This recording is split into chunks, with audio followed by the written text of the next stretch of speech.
Ya, Assalamualaikum warahmatullahi wabarakatuh. Sahabat belajar, lama kita tidak bertemu di konten ini. Biasa, kesibukan akhir tahun, terutama di bulan Desember, sekalipun saya tidak berkhidmat di kementerian atau lembaga yang sibuk dengan pasca COVID ini serapan anggaran, tetapi tentu saja keterlibatan saya di berbagai kesempatan, di berbagai kelembagaan untuk banyak kegiatan di akhir tahun itu juga sangat menyita waktu. Sahabat, ini adalah minggu ke-15 dan kita akan mengakhiri di awal Januari besok. Jadi awal Januari itu kita akan memulai minggu ke-15, nanti kemudian di minggu kedua rata-rata semua program studi itu sudah menyelesaikan pertemuan 15 kali dengan ujian tengah semester.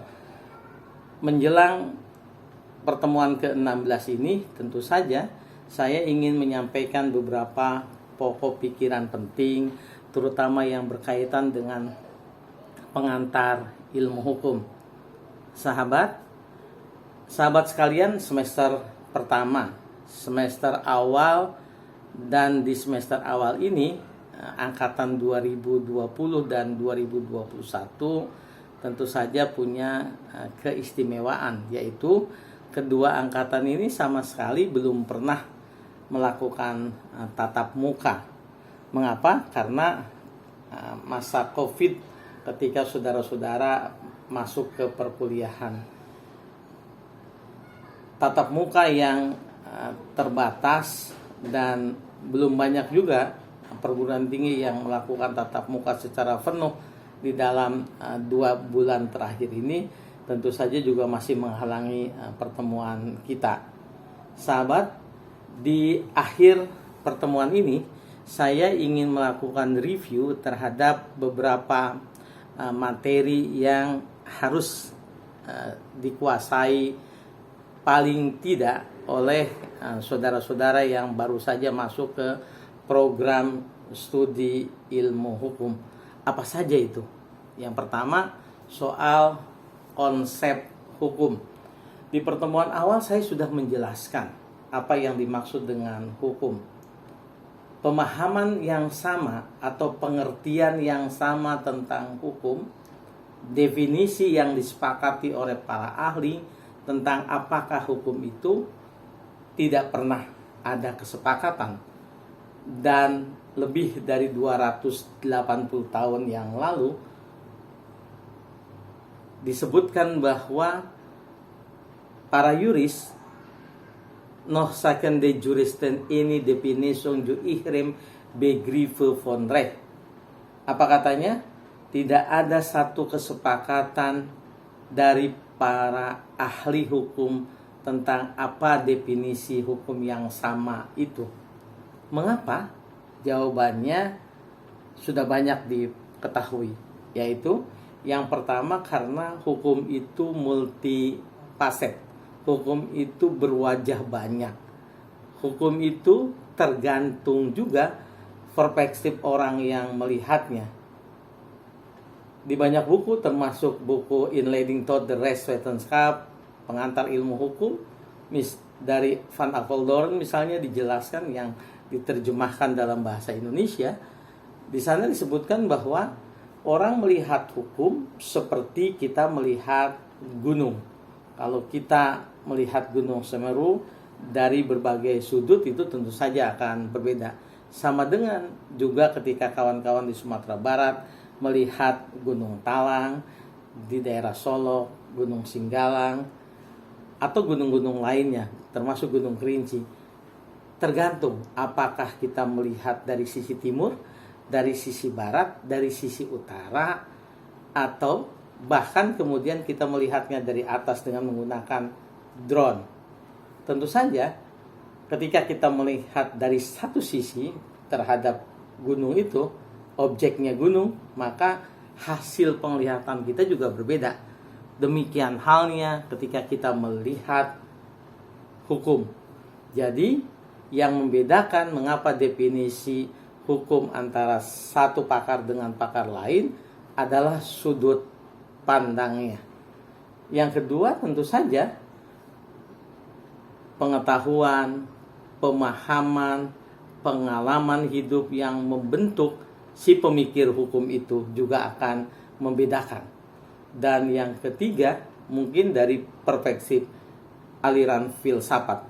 Di video saya sebelumnya saya sudah jelaskan bagaimana perspektif hukum, sumber hukum, tujuan hukum, fungsi hukum itu dilihat dari perspektif filsafat atau aliran pemikiran hukum yang berbeda-beda satu dengan yang lainnya. Sahabat pembelajar, kesimpulannya bahwa definisi hukum itu memang tidak ada kesepakatan para ahli yang sama tentang definisi hukum yang sama itu. Tetapi bukan berarti definisi hukum itu tidak diupayakan. Paling tidak kita bisa menemukan unsur-unsur yang membentuk pengertian hukum itu. Jadi di kesempatan tadi saya sudah berupaya menjelaskan apakah hukum itu, dan jawabannya satu ahli dengan ahli lain berbeda. Mengapa? Karena sudut pandang, perspektif, pengalaman, pengetahuan yang berbeda-beda. Kemudian yang ketiga, saya mencoba juga untuk menjawab meskipun berbeda-beda pengertian pakar hukum satu dengan pakar lain, tetapi untuk teman-teman yang baru belajar tentang ilmu hukum harus diperoleh atau harus dimiliki pedoman sebagai pegangan. Apakah hukum itu? Tentu saja dengan menyebutkan unsur-unsurnya. Apa saja kira-kira yang membentuk unsur-unsur hukum itu, pengertian hukum itu. Yang pertama, hukum itu adalah sekumpulan norma, kaidah atau aturan. Itu pasti. Jadi hukum itu adalah sekumpulan kaidah, norma atau aturan. Tergantung kita mau gunakan mana. Sekumpulan kaidah boleh, sekumpulan norma boleh, sekumpulan aturan juga boleh. Yang kedua, sekumpulan aturan itu diadakan atau dibuat oleh para pihak, lembaga yang berwenang atau lembaga yang berwenang. Mengapa saya gunakan kata-kata para pihak atau lembaga? Karena hukum itu bisa dibuat oleh para pihak. Hukum perjanjian, hukum keperdataan itu dibuat oleh dua orang atau lebih. Oleh mereka, oleh para pihak yang melakukan perjanjian. Putusan hakim dibuat oleh hakim atau majelis hakim. Itu juga sumber hukum, itu juga hukum. Lembaga, misalnya pemerintah bersama-sama dengan DPR membentuk perundang-undangan, membentuk undang-undang. Dan kemudian menjadi bagian dari peraturan perundang-undangan. Sumber hukum itu kan ada peraturan perundang-undangan, ada putusan hakim, ada yang kemudian dikenal dengan doktrin, ada juga perjanjian. Jadi, sumber hukum yang kedua itu dibuat oleh para pihak atau lembaga yang berwenang. Kemudian norma atau kaidah itu yang ketiga itu berisikan istilah saya, berisikan apa saja? Berisikan perintah, larangan, kebolehan. Jadi kalau misalnya hukum administrasi membolehkan membuat bangunan dengan izin bangunan. Kemudian pembukaan lahan hutan, pertambangan dengan izin atau konsensi pertambangan. Ini yang ketiga. Jadi norma kaidah itu berisikan perintah, larangan, kewajiban, kebolehan, dan seterusnya. Kemudian yang keempat, jika dilanggar ada sanksi. Jadi norma-norma itu kalau dilanggar ada sanksinya. Sanksinya bersifat kepidanaan bisa, ganti kerugian boleh, administrasi iya, pencabutan izin boleh. Tapi isinya adalah ada sanksi. Kemudian yang kelima masuk fungsi untuk mengatur ketertiban di dalam masyarakat. Jadi unsur hukum itu ada 5 minimal. Yang pertama, hukum itu adalah sekumpulan peraturan, norma atau kaidah, kemudian dibuat oleh lembaga atau pihak yang berwenang. Di dalamnya berisikan perintah, larangan, kebolehan, kewajiban, kalau dilanggar ada sanksi, dan untuk mengatur ketertiban di dalam komunitas atau di dalam masyarakat. Sahabat pembelajar, setelah itu kita kemudian harus memahami mengenai pembagian hukum.